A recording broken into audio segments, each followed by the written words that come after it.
Well, good afternoon, everybody. Welcome to the Grand Salon and to the first of our lectures this cruise. Alexander has a first-class degree in history from the University of Warwick and an MSc in economic and social history from the University of Oxford. He was called to the bar at Inner Temple and practices as a barrister in London.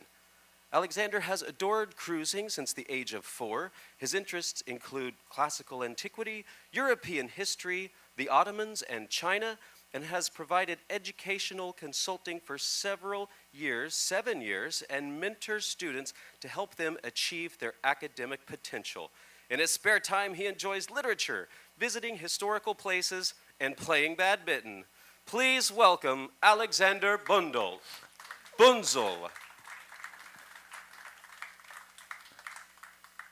Thank you, ladies and gentlemen. It's wonderful to see such a large audience here, and a big welcome to everyone watching from the staterooms as well. In case Clark missed it, it's plays badminton, however badly. Why is ancient Greece so important? Well, let's address this by considering 3 further questions. What was happening among other ancient civilizations? What is it about the classical and Hellenic periods that made them a golden age for Greece? And finally, how have their achievements remained so influential centuries later, from the Renaissance even unto our own times? We can trace the history of ancient Greece, as you can see on the following timeline. The period before 800 BC is known as the Greek Dark Ages. The Greek city-states were then established around the 8th century BC. And the last period of ancient Greece saw the formation of the Hellenic League in the year 338 BC. The map that you're looking at here helps to place ancient Greece in its regional context with other civilizations. The size of the territories wasn't necessarily significant to determining their might, and in the same vein, while it was helpful to be close to water, it wasn't necessary. Consider, for example, the civilizations that flourished in the desert. Some of these civilizations lasted for longer than others. Ancient Greece was influential for more than 3,000 years with a pharaohic-based society. It was focused on the afterlife. As you'll know if you've gone to Greece and seen the pyramids where the pharaohs and their esteemed peers were buried. And the Sumerians, Assyrians, and Babylonians alike were building grand structures, mostly for defense as well as grandeur. This sets these civilizations apart from the Greeks in 3 key ways. Firstly, the Greeks placed humanity at the center of what they achieved, rather than emphasizing an afterlife. They focused on the present, how to improve the world for future generations. And finally, they established and expanded so many disciplines of knowledge between the 5th and the 2nd centuries BC. And so already you can probably see many of the links that exist between their culture and ours today.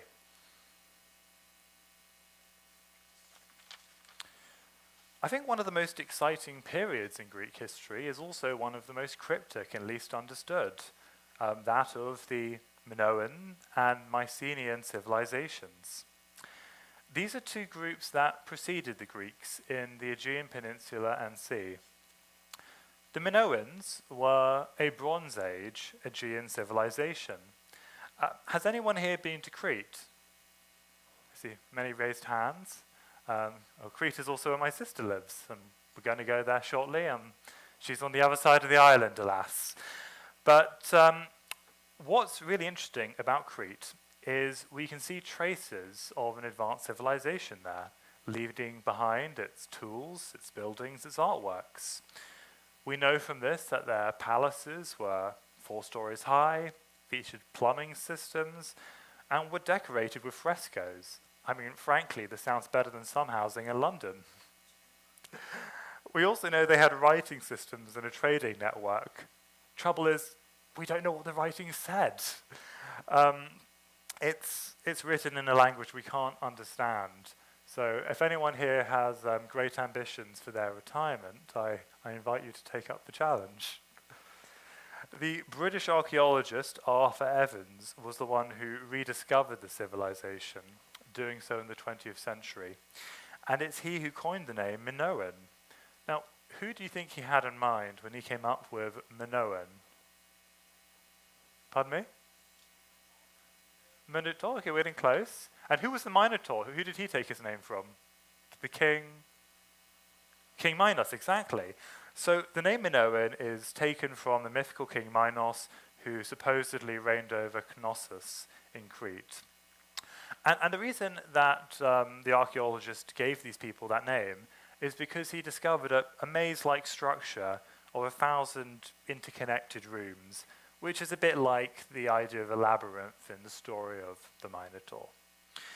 Knossos is one of 4 palace complexes you can see in Crete, and it's what provides most of our understanding of their culture, having discovered such things as jewellery, pottery, and paintings. Well, what do we know about the Minoans? Well, we know that they traded with between Crete, the Aegean, and Mediterranean settlements.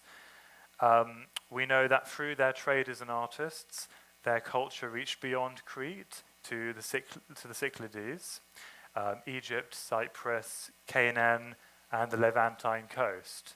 So even at this point in history, we're talking about people not only with a developed civilization, but also developed trade routes. And the language I mentioned earlier, Linear A, is one of the records that we have from their culture, albeit the difficulties of understanding it. In fact, we don't even understand why their culture declined. Some theories have suggested it was due to the Mycenaeans invading from mainland Greece. Another theory goes that there was an eruption in Santorini.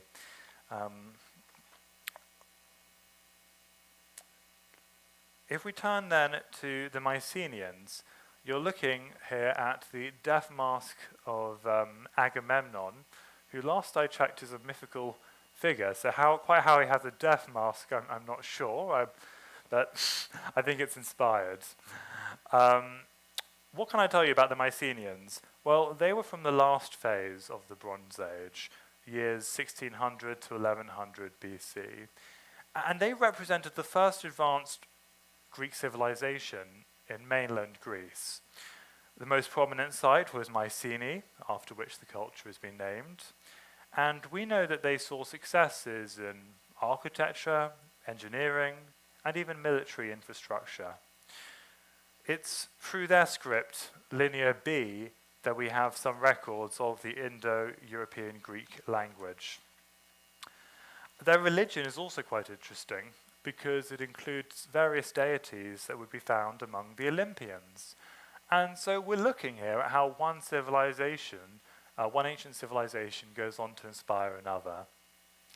We know the Mycenaeans were dominated by a warrior elite society, and that they developed complex political and social systems with a king at the top of the hierarchy.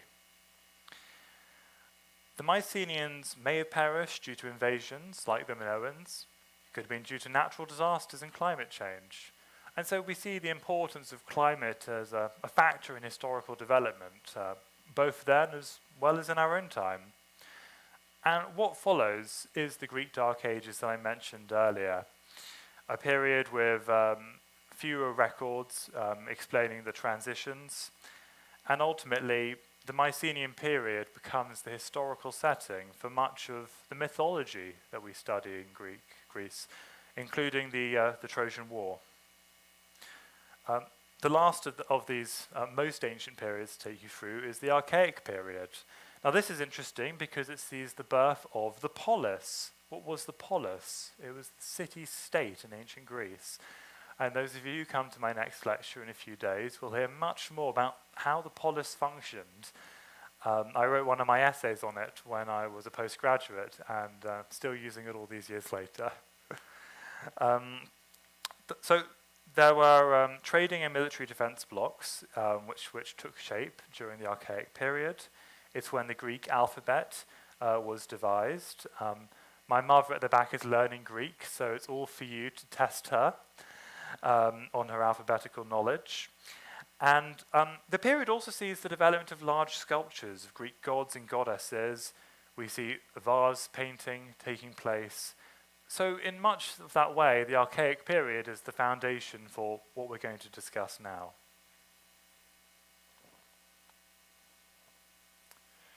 Some argue that the classical period began with the defeat of the Persians in 449 BC, and that's the reason we see a period full of celebratory temples, the building of the Acropolis, the development of Athenian democracy, achievements in the arts and the sciences. Of course, in history, as soon as you've crushed one enemy, you are free to cultivate your culture in that way. And you might think about even 20th century history and how after the 1879 conflict between the Germans and the French, you then see the Belle Epoque. You see cultural flourishings in between conflicts, whether in ancient times or in modern times. And it's in this period that the Greeks begin to regard man as their primary focus, trying to understand the world through critical thinking and observation, rather than purely in terms of a creator or a quest for salvation. And as such, we see the Greeks excelling in sciences, humanities, as part and parcel of their intellectual inquiry. This Hellenistic period is bookended by Alexander the Great's death in 323 BC, and then the Roman Empire's dominance over most of Greece by the 1st century. You'll have heard the legend that the Romans took everything they knew from the Greeks, and they certainly took a great deal, but we can be grateful for that because it's one of the ways we can study Greek civilization, by looking at what the Romans did with it. Incidentally, if you encounter the words Hellenic and Hellenistic throughout your travels, Hellenic refers to anything Greek, the Hellenic peoples, whereas Hellenistic is ancient Greece's influence upon other people. Welcome. Now, Alexander's imperial expansion over the Persian Empire spread as far west as modern-day Pakistan, colonizing the Near East, the Middle East, and the Southwest Asia region as well.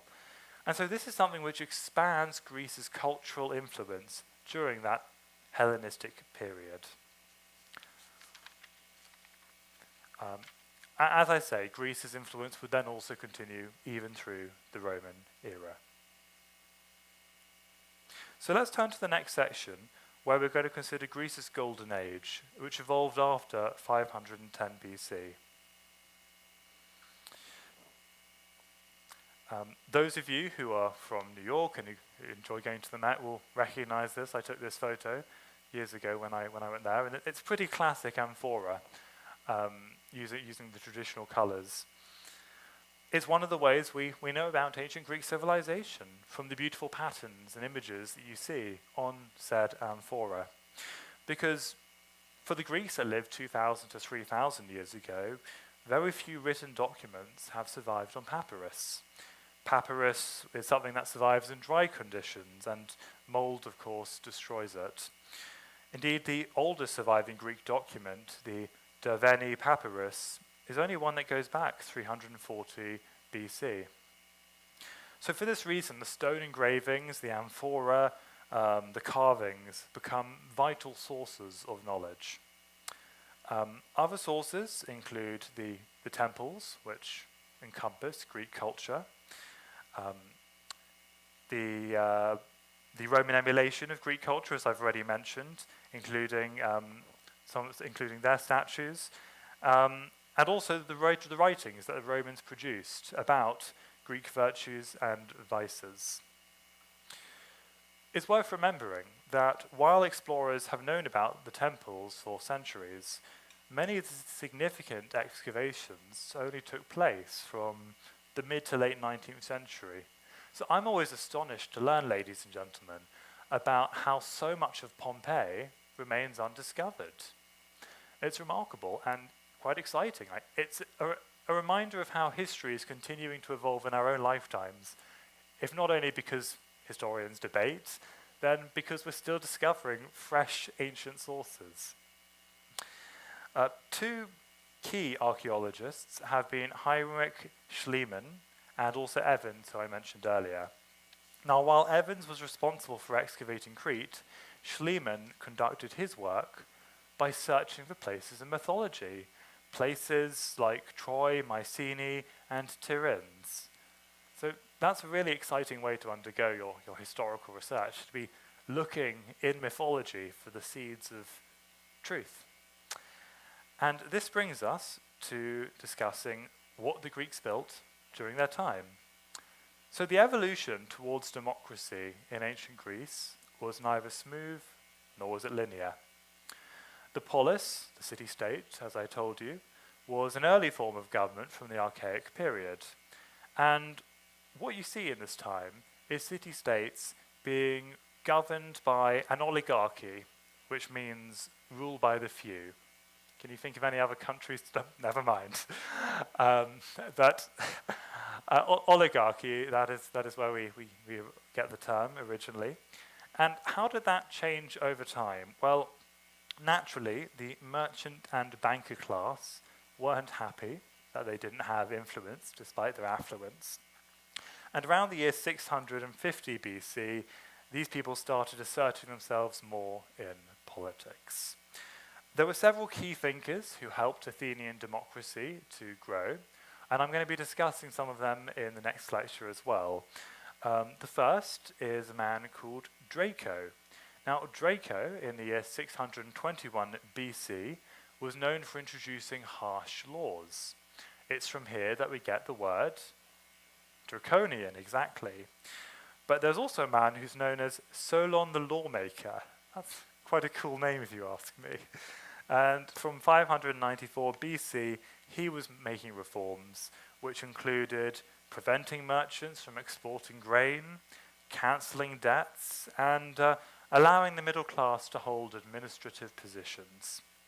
Now, most of his reforms failed, but that does help, in part, to establish Athenian democracy, at least in principle. Another individual who was important was Cleisthenes, who around the year 508 BC introduced a system of democracy. The word democracy, as I'm sure you've encountered, comes from demos and kratos, demos meaning people and kratos meaning rule. So while this gave Greek citizens a say in their city-states, these were certainly imperfect democracies. Consider, for example, the fact that women didn't have the vote and that foreign residents as well as slaves were excluded.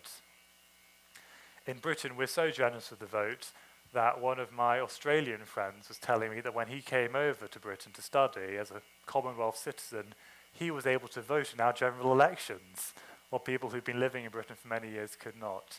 So you see how political systems in different countries and different times evolve to have their own peculiar nuances. What was the model for Athenian governance? Well, there were two components. We might even call them chambers. One was the council, and the other was the assembly. The council drew up new laws and policies, drawing on a total of 500 male citizens from 10 tribes of Athens, so 50 people per tribe. The councillors were chosen annually, and the leadership would rotate among the council's members. What about the assembly? Well, the assembly was less organized. It consisted of 6,000 Athenian male citizens at any time. They were required to meet every 10 days on a hill, and that hill was called the Nix. Another important component of Athenian democracy was the jury. Now, this was composed of Athenian males aged over the age of 30, and volunteers for the jury would hear a trial without any judges, without any lawyers. Ladies and gentlemen, can you imagine a legal system without lawyers? I even did a remote hearing earlier today by telephone. The other side didn't bloody turn up. It was just me and the judge. Anyway, that was fun. So a trial would take place if there was a minimum of 200 jurors present, and that's quite a clever system because it helps to avoid bribery and corruption. To eliminate corruption among the politicians and citizens, a vote of ostracism was held every year in the assembly. And I love this, because you couldn't make it up. You can see here examples of the ostrason. It's the writing surface. And essentially, they would write out the name of someone they wanted to have kicked out of Athens. And if they were successful, if more than 6,000 votes of disapproval were cast, that politician or citizen would be banished from Athens for 10 years. It's a pretty crude system when you think about it, with all these pieces of stone, but ultimately quite effective.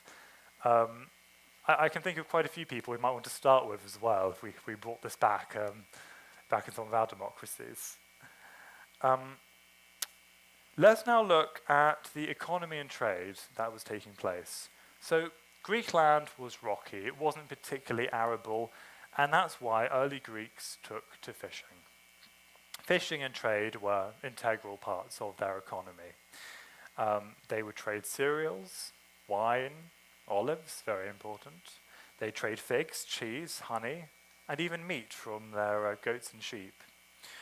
Perfumes and pottery were particularly prized, and many of them had a regional distinction, a bit like what they do today. The Greeks would export their pottery across the ancient world, and for those of you who come to the lecture on trade and gift giving, I'm going to be asking whether all of those items of pottery were authentic or whether some of them were counterfeits, just as we have to deal with counterfeit goods in our own time. Greece was a heavy importer. Most of its cereal was imported, and the same is true of its spices and precious metals. So even at this stage in human history, the Greeks were discovering the virtue of comparative advantage even, and relying on their neighbours. Greek economic activity was quite impressive, being around 3 times that of the Egyptian worker around 30 BC. But it wasn't only down to their own ingenuity. We are talking about an economy, ladies and gentlemen, that was built on slave power. And to that end, about 1/3 of Greek society was enslaved. Many would have been foreigners, like the Persians, the Egyptians, the Scythians, who'd been captured in wars. What was life like for these slaves? Well, some of them had the prospect of obtaining their freedom, but it really varied from one region to another. So if you were an Athenian slave, you might be able to obtain your freedom eventually. We turn then to military and empire, and you're looking here at Pericles as well as Alexander the Great. The creation of the Greek states as city-states was necessarily divisive, and it led to battles for the defense of territories as well as economic interests. Some of these battles, ladies and gentlemen, could last up to 10 years. That's because a very key policy was the siege. The Greeks would besiege a given city, and it might take 10 years until that city was starved into submission. Indeed, a notable example is the mythical Siege of Troy. I say mythical. Schliemann in the 19th century was able to excavate Troy in modern-day Turkey. So it seems there is a grain of truth to the story with which we're all familiar. Most details about battles fought between the Minoans and the Mycenaeans, unfortunately, are unknown to us. But we do know that the city-states would raise their own armies in the archaic period. So I suppose alongside prosperity, you also see an instinct to protect your own. We know, for instance, that men aged between 50 and 60 were in the reserves, and that every man aged of 20 in Athens would undergo 2 years of military training. Again, it's remarkable to think that in some ways we have similar institutions and practices today. There are 2 Greek wars we will briefly discuss. One is the Persian War, 546 to 449 BC, and the other is the well-known Peloponnesian War, 431 to the year 4 BC. So let's go through these in turn. With the Persian War, you have the Persians threatening Greek colonies and indeed conquering the Ionian states. This is an empire so powerful, ladies and gentlemen, that it stretches from modern-day Iran through to Egypt, and it includes Turkey, Iraq, and the Middle East. Around the year 500 BC, protests among these formerly Greek colonies erupted against the Persians. And to that end, for almost 50 years, we see a war raging between the Greeks and the Persians. The Persians try to invade mainland Greece. They succeed in resisting them. And the troubles don't end there, because this war is followed by the Peloponnesian War. Pericles was an Athenian general who was responsible for rebuilding Athens after the Persian defeat. It's Pericles who oversees the construction of the Parthenon, for instance. But all of these achievements that you see in Athens help to start a rivalry with Sparta. And that's what leads to the Peloponnesian War, with naval battles as well as sieges becoming the norm. Let's turn then to some of the religious and mythological developments that took place, because religion in ancient Greece can be understood in terms of that mythology, the mythology which helped to explain their existence, shed light on nature, and even embody some of their cultural traditions. Indeed, we know much about Greek practices through their representations of some of these figures in statues and pottery, as discussed earlier. Prominent Greek gods include Zeus, king of the gods, Hera, queen of the gods, Dionysus, god of wine, very important, Apollo, the god of light, Athena, goddess of wisdom, art, and war. Now, some of these gods, as I say, embodied features of nature. It was thought that Poseidon's moods controlled the rocking of the oceans, and Demeter was said to control the soil's fertility, with her empathy and compassion having huge bearing on mankind's fortune. In addition to the importance of mythology, sport was an active part of Greek culture.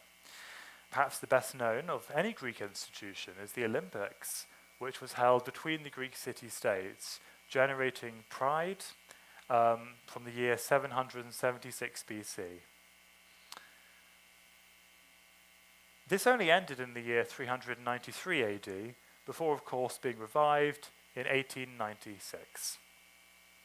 Now, the medals that are iconic for the Olympics today were not a feature of ancient Greece. Instead, people would be awarded crowns or olive leaf wreaths. But one of the reasons we can see how Greek society operated is if we consider the nexus that existed between sport and culture. So consider, for example, the fact that the Olympics were dedicated to Zeus. You can see how it's not merely a hobby of the Greeks, but it's something they're doing in the name of the gods, something they think the gods will take pride in. And here we have some amphora showing further sport. The Olympics would evolve in several ways in Greek culture. The first competition was a foot race, and eventually there were as many as 20 different competitions, including wrestling, running, discus throwing, and javelin throwing as well. Indeed, another evolution is that from the 8th century BC, athletes would compete naked. This was known as gymos. I wonder if the Olympic Committee today would consider bringing this back in order to boost the numbers. Now, our main source of knowledge about the Olympics is from their depiction, as I say, on pottery, because whereas buildings and arenas could fall into decline and disrepair due to earthquakes or floods, pottery tended to be more resilient, which is why it's such a useful source. We turn to the next section of the lecture, discussing key Greek innovators. These movers and shakers included artists, sculptors, philosophers, scientists, mathematicians, many motivated by the same desire to solve problems and improve society. Let's start with some of the philosophers. So you can see here on screen Socrates, Plato, and Aristotle. And we'll come to each of them in turn. But first, let's discuss a group called the Sophists. Now, of course, a sophism today is something that sounds persuasive, but is actually wrong. The Sophists, however, were known as teachers of wisdom, and they embraced the study of all knowledge: maths, biology, astronomy, and geography. So it's people like that who shed light on knowledge and serve to inspire others. And let's look at a few of the key thinkers. Socrates never wrote down his ideas, but his teachings were recorded by his students, one of whom was Plato. Socrates would focus in his teachings on moral responsibility, believing that good behavior was possible through education and understanding. Socrates became very unpopular among his peers because he challenged them to think about such ideas as truth, good, and evil. He was accused of corrupting the youth of Athens and eventually was forced to commit suicide by consuming poison. His student Plato sought an ideal way of governing a state, setting out his ethics in the book The Republic. And something I find remarkable about texts like The Republic or Politics is how well they read today, how relevant they remain. And in doing so, people like Plato had an impact, not just in their own time, but in ours. We turn to Aristotle, at the last of our three thinkers. Aristotle was famously the tutor of Alexander the Great. You couldn't do much better than having Aristotle as your tutor if you were going to go on to be a ruler.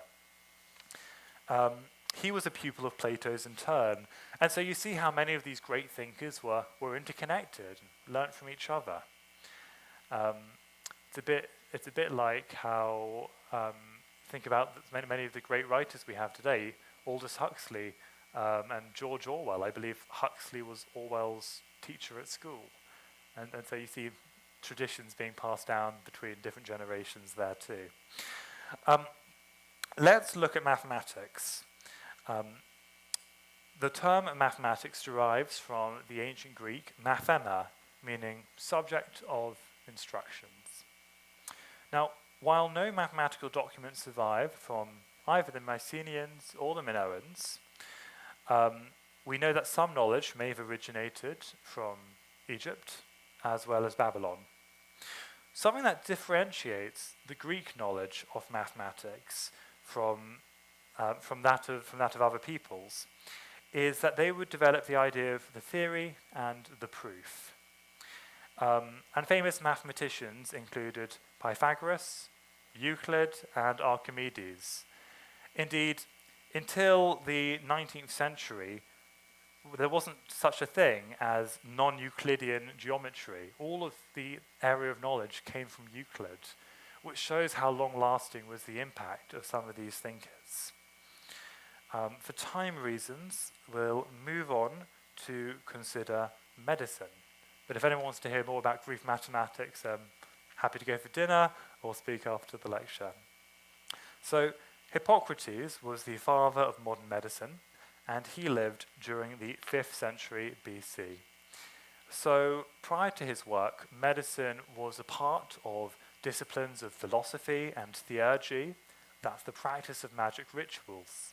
And so in seeing how medicine shifts and becomes its own field, quite apart from magic, you see the Greeks evolving even in their own intellectual thought. Hippocrates was different because he believed that diseases are caused naturally rather than originating from a spiritual cause. And the Hippocratic Oath, which is sometimes paraphrased as do no harm, is something which is inspired by his ideas. Turning to Greek literature and drama, the Greeks would tell narratives about the lives and the loves of the gods, a means of understanding the world. Their writings would include comedies as well as tragedies. Now, scholars believe that Homer's epic poems were composed during the 8th century BC, the Iliad and the Odyssey in particular. And this is something that marks a shift from the oral tradition which had existed previously. It's incredible to consider just how prolific the Greeks were. Aeschylus wrote about 90 plays, only 7 of which survive. Sophocles was even more prolific. He wrote 123 plays, of which only 7 have survived. But we have 110 known titles. I recently had the pleasure in London of seeing a play called Fragments, which is a play within a play, and it's about characters who only have fragments of Greek plays and try to construct the stories out of them. Well, you can see how that's a testament to what I'm describing. In comedies, we had characters that were likely to be drawn from ordinary people, whereas the tragedies would focus on heroes and their journeys.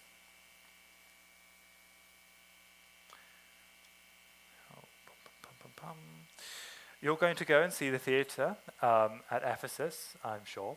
What you're looking at here is the theatre of Epidaurus, which could accommodate 14,000 theatregoers. Again, a remarkable feat, which shows us how popular this medium was as a form of entertainment. There'd be special seats at the front for dignitaries, foreign visitors, competition judges.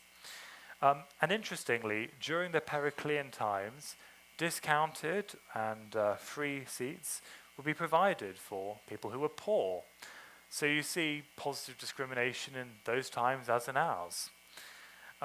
It was common to find such discounted seating for students as well as for pensioners. Let's turn to Greek sculpture. So the Greeks would use sculpture to decorate temples and homes, and these sculptures would typically be painted with glass put in the eyes. So when we see some of these sculptures today, we're looking at what remains of them rather than what the Greeks would have seen per se. Some of the sculptures don't exist at all, but we have Roman copies, which have helped to preserve ancient Greece's legacy. The portrayal of the body is also something that would evolve over time.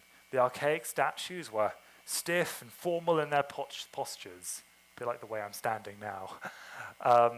Whereas the Hellenistic statues would embrace a wider variety of subjects and poses. Why does that evolution matter? It's a reminder that the Greeks were striving for perfection and would evolve their art form over time as they learnt from each other. Painting was also important. We've discussed the amphora repeatedly. What you're looking at here is a fresco from the Macedonian tomb from Thessaloniki from the 4th century BC.